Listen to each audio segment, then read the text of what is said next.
of you online, and it's good to be back with everyone today. So we have our opening song, I'm Living a Life by Chris Foster. So let's begin with music.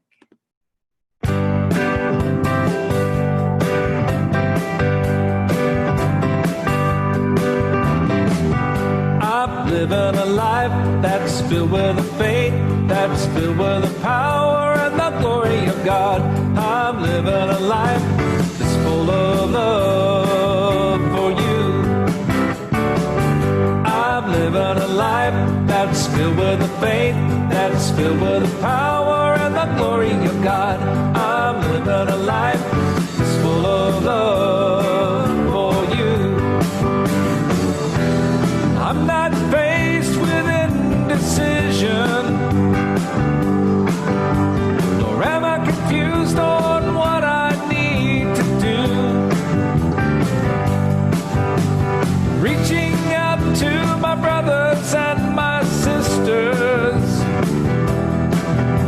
together we can help each other through. I'm living a life that's filled with the faith, that's filled with the power and the glory of God. I'm living a life that's full of love for you. I'm living a life that's filled with the faith, that's filled with the power and the glory of God. I'm living a life that's full of love for you. I'm not tired of helping those less fortunate, nor am I tired of the lending of an ear. I'm here to help my friend until the bitter end, day after day, year after year. I'm living a life that's filled with the faith, that's filled with the power and the glory of God. I'm living a life that's full of love for you. I'm living a life that's filled with the faith, that's filled with the power and the glory of God. I'm living a life that's full of love for you. It's full of love for you. It's full of love for you.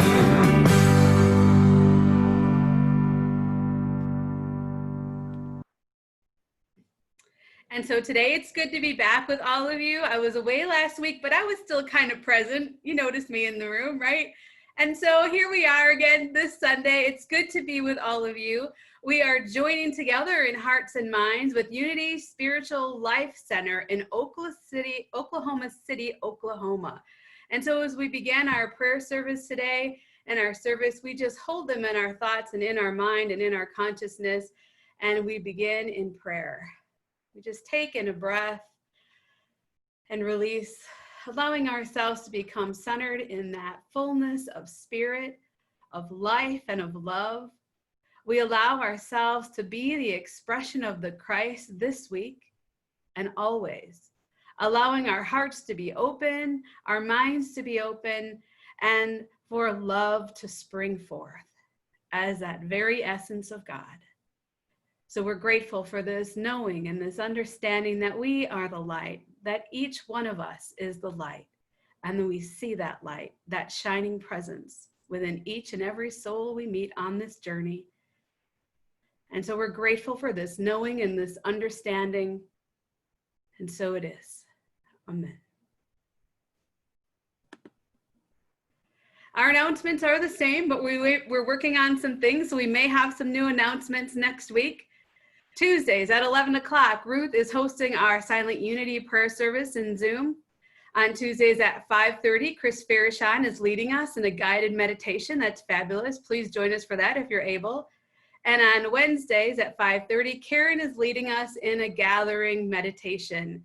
And like I said, stay tuned. We're going to have some new up and coming things. Hopefully next week we'll have another announcement or two. So we have our affirmation here in Unity, and we know that there is only one presence and one power in the universe and in my life, God, the source of all good. We have our vision statement, and I invite you to join me in saying it together. A world powerfully transformed through the growing movement of shared spiritual awakening. And our mission statement, if you would join me in saying this together as well. We recognize God is love, individualized in all people. Therefore, we provide a positive environment for spiritual growth that empowers all to be God's love in the world. Today's daily word is guidance. It's July 12th, 2020, and Chris Zelli will share our daily word today. Good morning, everyone. Our word is guidance, and the affirmation, I am divinely guided. Guidance can be easy to find in the outer world. Maps and GPS technology can help me navigate my way just about anywhere. Everywhere I go, there are signs marking streets, adorning storefronts, and providing just about every kind of information and opinion imaginable. Spiritual guidance often is not as evident, but it is much more valuable. This guidance can come to me as a persistent tug on my attention, as a gut feeling or intuition, or even in a dream as I sleep. I pay attention to the guidance I receive and step out in faith to move my steps in its direction. I know that the spirit of wisdom and love within me are always guiding me to blessings of greater peace, love, and prosperity. Our Bible verse for today, make me to know your ways, O Lord. Teach me your paths. Psalm 25:4. Again, our word is guidance, and I invite you to repeat the affirmation, I am divinely guided. Thank you, Chris. And we have a song today by Dave Tell as we move into our time of meditation. You may need to turn your volume up. It's called Soul of Birds.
So as we are in this centered space of sacredness, we open our hearts, we open our minds, we take in a breath and release, allowing ourselves to really be centered in our heart space, to open to the awareness that it is our faith that guides us on this journey.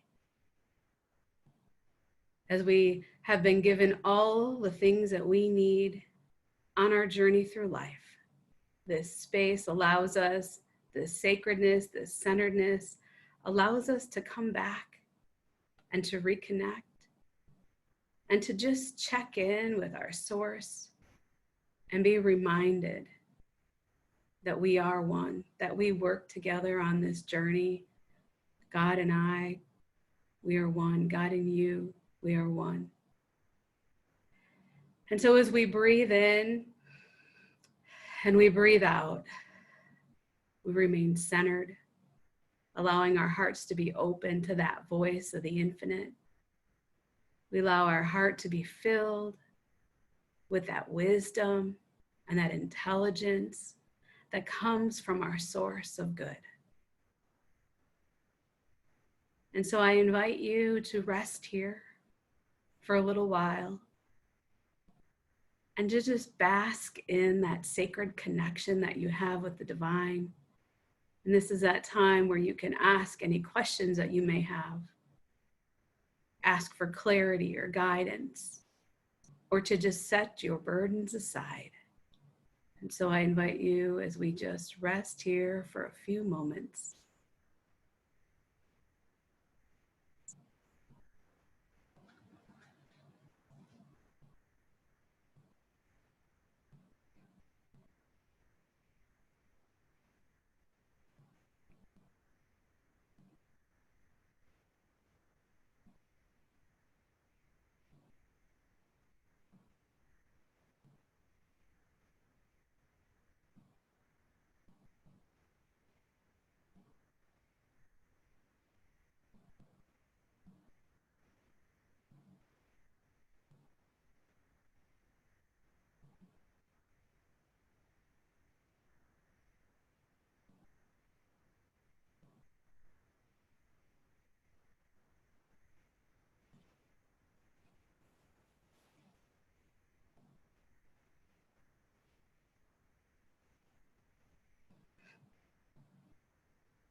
If given any obstacles or challenges in our days, in our weeks, we know we can always center back into this space of connectedness.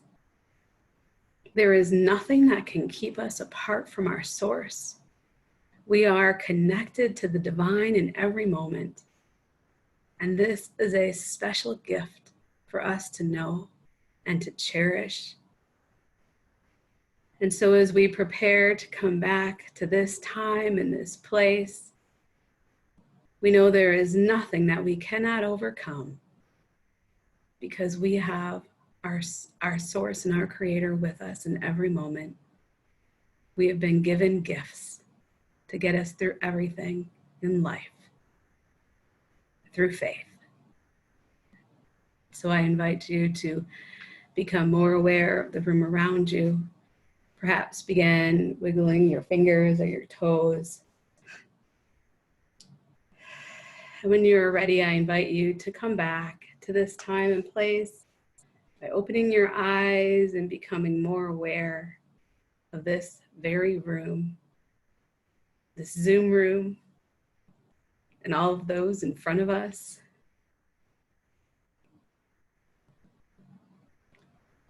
Today we are talking about faith. and we are on chapter 24 of the quest this week. Albert Einstein said this: "Science without religion is lame. Religion without science is blind." And this is a laboratory of faith, and our ideas can be proved within the individual living them. As I reflected on that quote by Albert Einstein, I was like, well, it sure seems like we're living in a laboratory these days, doesn't it? We're living in a laboratory. The ideas that we teach in Unity can be used on a daily basis by everyone in the world, no matter what language they speak or where they live. The power of an idea lies in the capacity of its use in everyday situations that we all face. Today, I'm going to tie our lesson in on faith using Unity's 5 principles this morning. So it's kind of a little bit of a reminder. I figure faith and the 5 principles, they kind of go hand in hand. So the first of the 5 principles is God is absolute good and everywhere present. Human beings are children of God. Their very essence is oneness with God. Therefore, they are inherently good. The third Unity principle: human beings create their experiences by the activity of their thinking. Everything in our lives has its beginning in thought. The fourth: prayer heightens the awareness of our connection to God and therefore brings forth wisdom, healing, prosperity, and everything good that we want in our lives. Fifth principle: a person must live the truth that he or she knows, making spirituality a way of life. And a reminder, we talked about the 5th principle last week with Reverend Cherie, because she talked about moving our feet. So knowing our first principle is that God is absolute good and everywhere present. Jesus said, God is spirit, and those who worship him worship in spirit and in truth. Right out of John 4:24. God is unlimited, perfect, and eternal. Because God is omnipresence, God is everywhere present in time and space. Therefore, we are never any place where God is not. God is always available to us through prayer. We have a direct access line. Many people believe that God is not available to them, but it's not accurate information. It's not true, because God is never far off, not sitting on a cloud somewhere. God is always with us. And this is a powerful statement of oneness in faith. It's not easy to dismiss God if we think God is not aware of us, our challenges and our situations.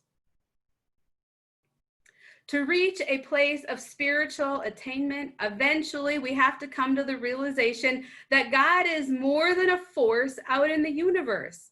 God is the basis of all things, lovingly working to bring us to our highest good.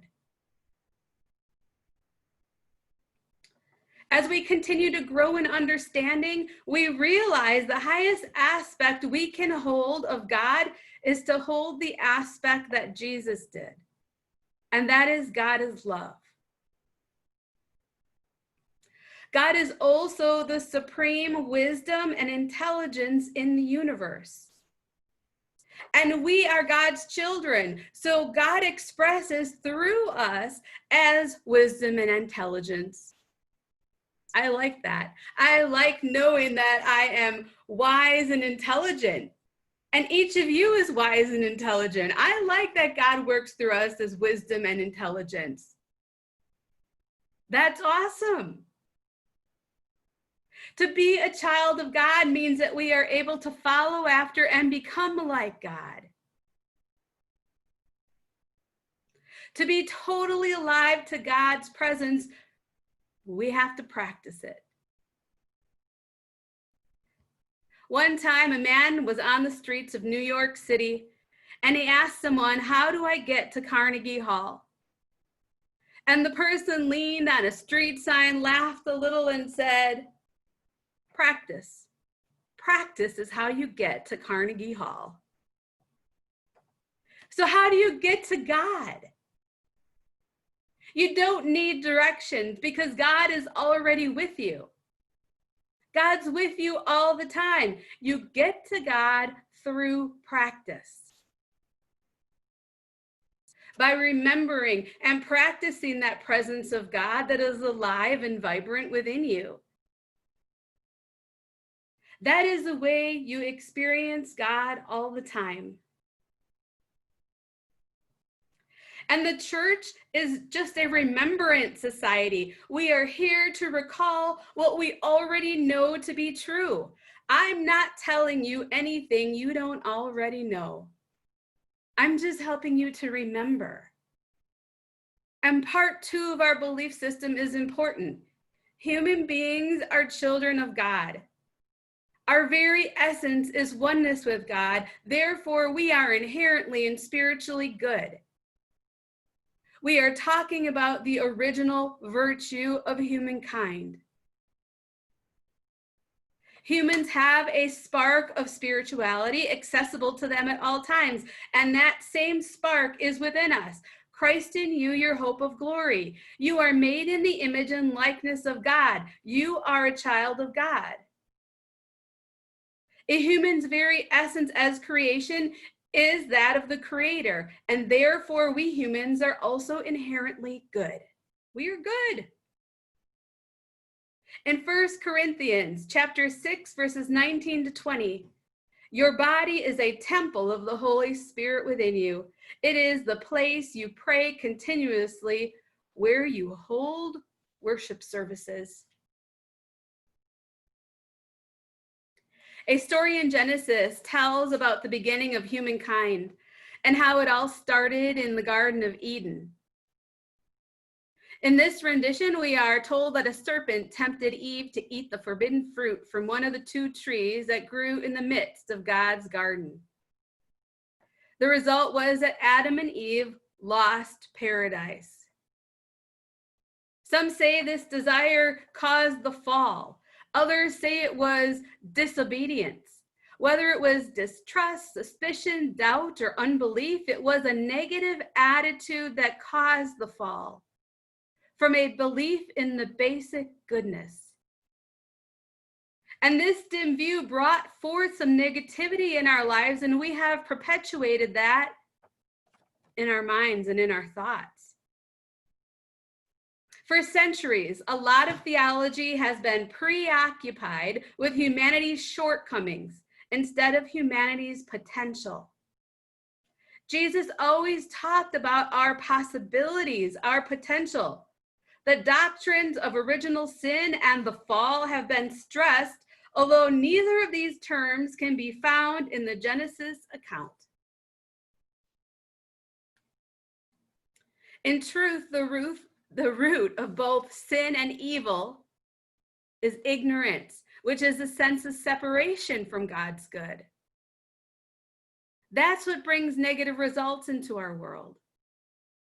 Sin could be called anything in our awareness that brings about a negative result, anything that appears to harm our spiritual well-being or growth. It is also anything that seems to block the expression of God's good through us or keeps our good from us. Anything that does not seem to be working together for good or diminishes our awareness of the basic goodness of the universal in any way could be called a sin. The concept that a human was born a sinner or that there is something wrong with our nature misses the central truth about humans.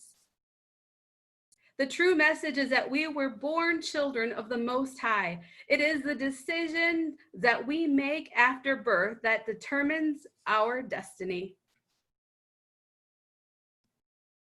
The human is, in essence, a spiritual being. living in a spiritual universe that is governed by spiritual laws and run by spiritual forces. That's a little bit of a tongue twister. I'm going to say it again. The human is, in essence, a spiritual being living in a spiritual universe that is governed by spiritual laws and run by spiritual forces. Therefore, the human is capable of spiritual overcoming and mastery. We have free will to go in that spiritual direction, or we can choose a different path. It should not be the purpose of religion to teach us to be afraid, especially of God, nor should it be the purpose of religion to keep us in bondage to any dim view about God or about ourselves that may limit our vision or hinder the expression of our potential. Religion should support the highest visions and champion the highest ideals in thought. It should teach us the great privilege of our divine heritage. It should inspire and encourage us to lift our vision, to expand our awareness, and to grow spiritually through life.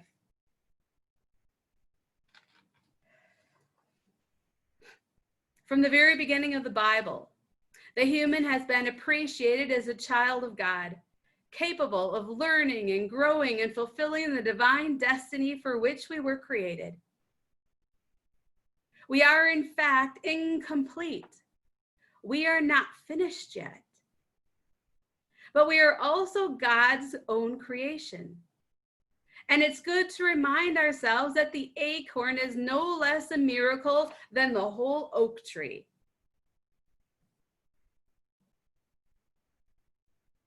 St. Augustine said this, "Thou hast made us for thyself, O God, and our hearts are restless until they find rest in thee." God has implanted within the heart of everyone an everlasting restlessness that urges us upward, onward, inward, toward our eternal good. Our third belief is human thought power. Human beings create their experiences by the activity of their thinking. Everything in our life has its beginning in thought. Thoughts held in mind produce after their kind. That is the law of mind action. With it, we make our own good or bad. When we truly feel with our emotions and give power to with our thoughts is what we are really thinking. For as one thinketh in their heart, so they are. Proverbs 23:7. God embraces all knowledge, wisdom, and understanding, and is the very source of every manifestation of true knowledge and intelligence. The mind of the human is limitless, and through it, the human may come to know God's inspiration, guidance, and wisdom through faith. The fourth major belief is prayer. And you know how special prayer is to you. You know how we like prayer. You know how much it has worked in your life, and you know how wondrous it has made your life. And you know how powerful it is too when you have answered prayers. And we've all had those in our lives. You know that when you are working with God in prayer, all things turn around towards their natural good. All of our worries get set aside and things are set back into place through prayer. Prayer is creative thinking that heightens a connection with God and brings forth wisdom, healing, prosperity, and everything good. We need to trust, and here's where our faith comes in once again. Matthew 9:22 tells us, "Thy faith has made thee whole." I often hear people say, we could pray about it, or we'll just pray and see what happens. But when our faith is unshakably anchored in God, it brings forth demonstrations which many people may call miraculous. The authors of The Quest this week tell us that miracles are never possible, and this is important, with intellectual faith alone, because intellectual faith is built on the shifting sands of circumstances and appearances. When the circumstances change, the faith shifts, and all that was built on such faith falls apart. Intellectual faith, by very definition, is restricted to what the intellect says is true, and the intellect is based on limited information. So we can't just do everything through our intellect. It has limited information. It is our spiritual faith that is anchored in the Spirit of God, which enables us to get through difficult times. In my office, I have a sign behind my door that is of a tall tree. And on this sign, it says that I may bend, but I will never break. And it speaks to having faith at those times in our life where we surely feel like we are being tested. And by that I mean when we encounter events in our lives that cause us pain. Those are times in which many of us may question our faith. So faith and prayer seem to go hand in hand. We need to keep the connection alive, even in those times of shifting sands.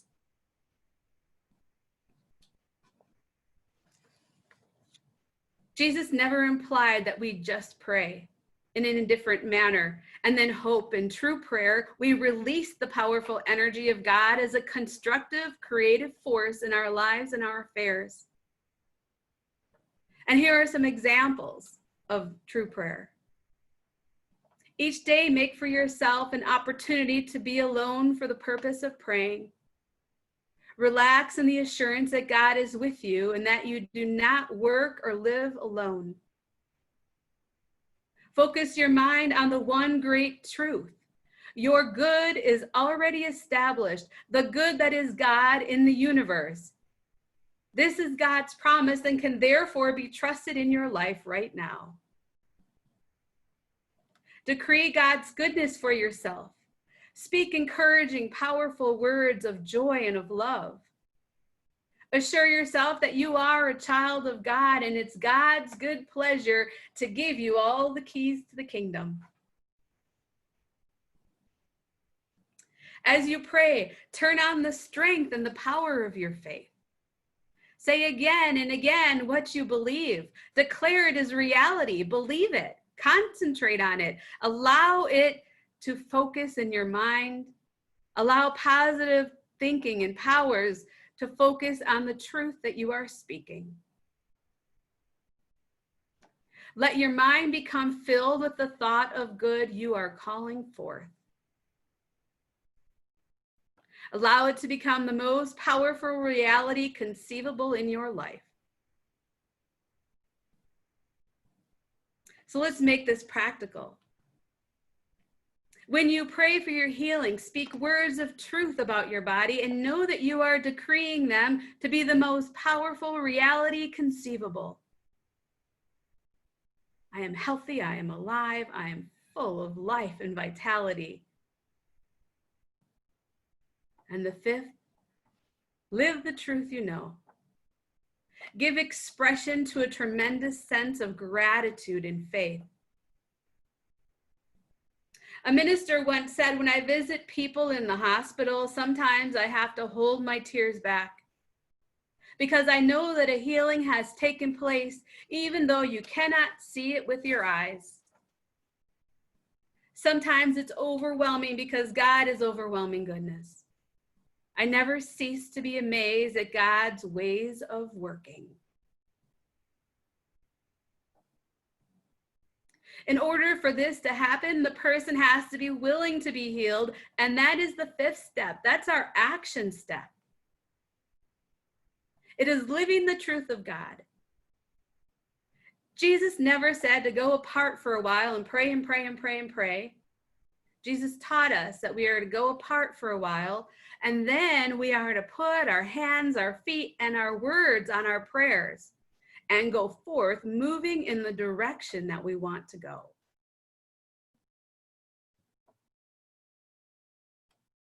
Your part today is to move a little. Where do you want to be in 6 months or a year? Where do you want to be tomorrow? Where do you want to be in your thinking? These 5 steps are big 5 ideas that can be used by you in your life, no matter what language you speak, what church you attend, or where you live your life, because ideas are ideas of God that work. They bypass language, the boundaries of a country, and the boundaries of our own self-limitations.